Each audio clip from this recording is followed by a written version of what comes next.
Parole de Dieu quotidienne. Comprendre l'autorité de Dieu à partir des perspectives macro et micro. L'autorité de Dieu est unique. Elle est l'expression caractéristique et l'essence particulière de l'identité de Dieu lui-même. Aucun être créé ou non créé ne possède une telle expression caractéristique et une telle essence particulière. Seul le Créateur possède ce genre d'autorité.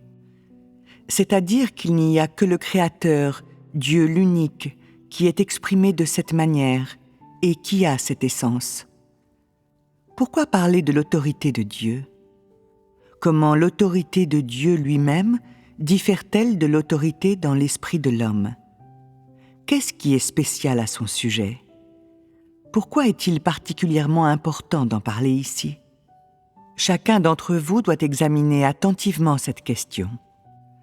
Pour la plupart des gens, l'autorité de Dieu est une idée vague qui est très difficile à saisir, et toute discussion à son sujet est susceptible d'être nébuleuse. Donc, il y aura immanquablement une brèche entre la connaissance de l'autorité de Dieu que l'homme est capable de posséder et l'essence de l'autorité de Dieu.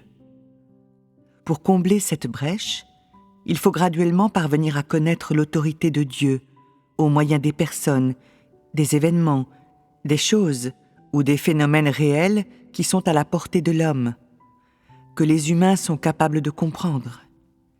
Bien que l'expression « l'autorité de Dieu » puisse sembler insondable, l'autorité de Dieu n'est pas du tout abstraite. Il est présent aux côtés de l'homme chaque minute de sa vie, le guidant chaque jour. Ainsi, dans sa vie quotidienne, chaque personne voit et expérimente nécessairement l'aspect le plus tangible de l'autorité de Dieu. Cette tangibilité est une preuve suffisante que l'autorité de Dieu existe vraiment, et elle permet pleinement à quiconque de reconnaître et de comprendre le fait que Dieu possède cette autorité. Dieu a tout créé, et après avoir créé, il a la domination sur toute chose. En plus d'avoir la domination sur toute chose, il a le contrôle de tout. Qu'est-ce que cela signifie, l'idée que Dieu a le contrôle de tout ? Comment cela peut-il être expliqué ? Comment cela s'applique-t-il à la vie réelle ? Comment pouvez-vous parvenir à connaître l'autorité de Dieu en comprenant le fait que Dieu a le contrôle de tout ? De l'expression même « Dieu a le contrôle de tout », nous devrions voir que ce que Dieu contrôle n'est pas une partie des planètes, une partie de la création, beaucoup moins une partie de l'humanité, mais tout, du massif au microscopique, du visible à l'invisible, des étoiles dans l'univers aux choses vivantes sur la Terre, ainsi que les micro-organismes qui ne peuvent pas être vus à l'œil nu, ou des êtres qui existent sous d'autres formes. Telle est la définition précise de tout, dont Dieu a le contrôle, et qui est la portée sur laquelle Dieu exerce son autorité, l'étendue de sa souveraineté et de sa domination. Avant que cette humanité ne soit née, le cosmos, toutes les planètes, toutes les étoiles dans les cieux existaient déjà. Sur le plan macro, ces corps célestes ont été régulièrement en orbite, sous le contrôle de Dieu, pendant toute leur existence, peu importe le nombre d'années qu'ils ont duré. Quelle planète va où, à quel moment particulier ? Quelle planète fait quelle tâche et quand ? Quelle planète tourne autour de quelle orbite et quand elle disparaît ou est remplacée ? Toutes ces choses se déroulent sans la moindre erreur. Les positions des planètes et les distances entre elles suivent toutes des schémas stricts qui peuvent tous être décrits par des données précises. Les trajectoires qu'elles parcourent, la vitesse et les schémas de leurs orbites, les fois qu'elles sont en différentes positions peuvent être quantifiées avec précision et décrites par des lois spéciales. Pendant des éons, les planètes ont suivi ces lois, sans jamais dévier d'un seul iota. Aucune puissance ne peut modifier ou perturber leurs orbites ou les schémas qu'elles suivent, parce que les lois particulières qui régissent leurs mouvements et les données précises qui les décrivent sont prédestinées par l'autorité du Créateur. Elles obéissent d'elles-mêmes à ces lois, sous la souveraineté et le contrôle du Créateur. Au niveau macro, il n'est pas difficile à l'homme de découvrir des schémas, des données, ainsi que des lois ou des phénomènes étranges et inexplicables. Bien que l'humanité ne reconnaisse pas que Dieu existe, qu'elle n'accepte pas le fait que le Créateur a fait toutes choses et qu'il a la domination sur toutes choses, et bien qu'elle ne reconnaisse pas non plus l'existence de l'autorité du Créateur, les scientifiques, les astronomes et les physiciens humains trouvent de plus en plus que l'existence de toutes choses dans l'univers et les principes et les schémas qui dictent leurs mouvements sont tous régis et contrôlés par une sombre énergie invisible et vaste. Cela oblige l'homme à accepter et à reconnaître qu'il existe un être puissant qui orchestre tout au milieu de ce schéma de mouvement.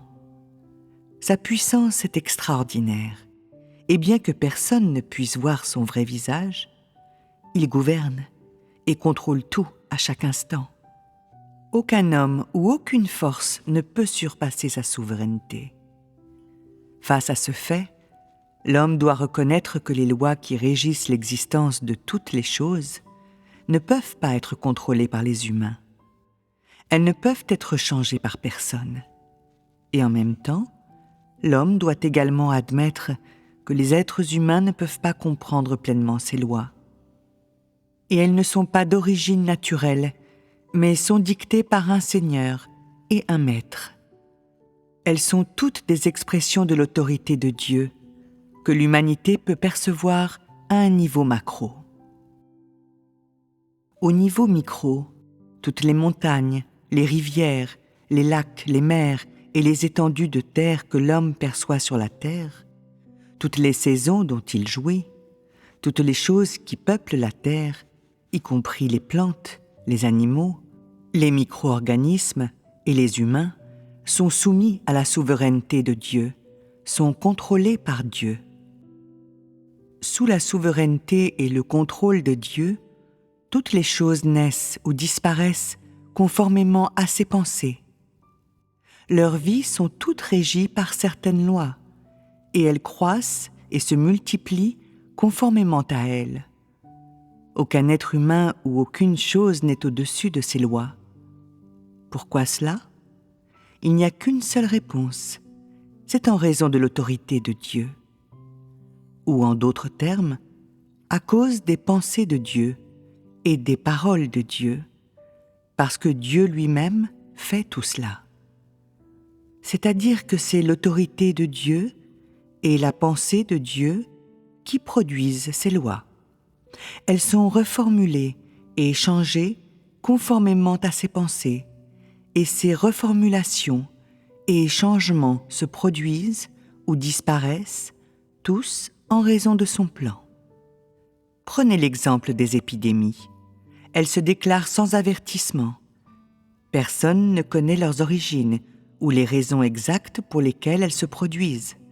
Et chaque fois qu'une épidémie atteint un certain endroit, ceux qui sont condamnés ne peuvent pas échapper à la calamité. La science humaine comprend que les épidémies sont causées par la propagation des microbes vicieux ou nuisibles. Et leur vitesse, portée et mode de transmission ne peuvent pas être prédits ou contrôlés par la science humaine. Bien que l'humanité leur résiste par tous les moyens possibles, il est impossible de contrôler quels animaux ou personnes sont inévitablement affectés lorsque des épidémies se déclarent. La seule chose que les êtres humains sont en mesure de faire est d'essayer de les prévenir, de leur résister et de les étudier. Mais personne ne connaît les causes profondes qui expliquent le début ou la fin d'une épidémie particulière, et personne ne peut les contrôler. Face à la montée et à la propagation d'une épidémie, la première mesure que les humains prennent est de développer un vaccin. Mais souvent l'épidémie disparaît de soi avant que le vaccin ne soit prêt. Pourquoi les épidémies disparaissent-elles ? Certains disent que les germes ont été maîtrisés. D'autres disent qu'elles disparaissent en raison des changements de saison. Sur la question de savoir si ces spéculations incohérentes ont de la pertinence, la science ne peut offrir aucune explication. Elle ne donne aucune réponse précise. Ce à quoi l'humanité est confrontée n'est pas seulement ces spéculations, mais le manque de compréhension et la peur des épidémies. Tout compte fait, personne ne sait pourquoi les épidémies se déclarent ou pourquoi elles cessent. Parce que l'humanité n'a de foi qu'en la science, dépend entièrement d'elle, mais ne reconnaît pas l'autorité du Créateur ni n'accepte sa souveraineté, elle n'aura jamais de réponse. Sous la souveraineté de Dieu, toutes choses existent et périssent grâce à son autorité, grâce à sa gestion. Certaines choses vont et viennent imperceptiblement, et l'homme ne peut pas dire d'où elles sont venues, ni saisir les règles qu'elles suivent, encore moins comprendre les raisons pour lesquelles elles vont et viennent. Bien que l'homme puisse témoigner de tout ce qui a lieu en toutes choses, de l'entendre et de l'expérimenter, bien qu'elles aient toute une incidence sur l'homme, et bien que l'homme saisisse inconsciemment l'originalité, la régularité, voire même l'étrangeté de divers phénomènes, il ne sait toujours rien sur la volonté du Créateur et sa pensée qui se trouve derrière elle. Il y a un tas d'histoires derrière elle, beaucoup de vérités cachées, parce que l'homme a erré loin du Créateur, parce qu'il n'accepte pas le fait que l'autorité du Créateur gouverne toutes choses. Il ne saura et ne comprendra jamais tout ce qui se passe sous sa souveraineté. Dans l'ensemble, le contrôle et la souveraineté de Dieu dépassent les limites de l'imagination humaine, de la connaissance humaine, de la compréhension humaine, de ce que la science humaine peut réaliser. Les capacités de l'humanité créée ne peuvent pas rivaliser avec cela. Certaines personnes disent « Comment peut-on croire que tout est soumis à son autorité, vu que l'on n'a pas soi-même été témoin de la souveraineté de Dieu ?» Voir n'est pas toujours croire. Voir n'est pas toujours reconnaître et comprendre. D'où la foi vient-elle alors ?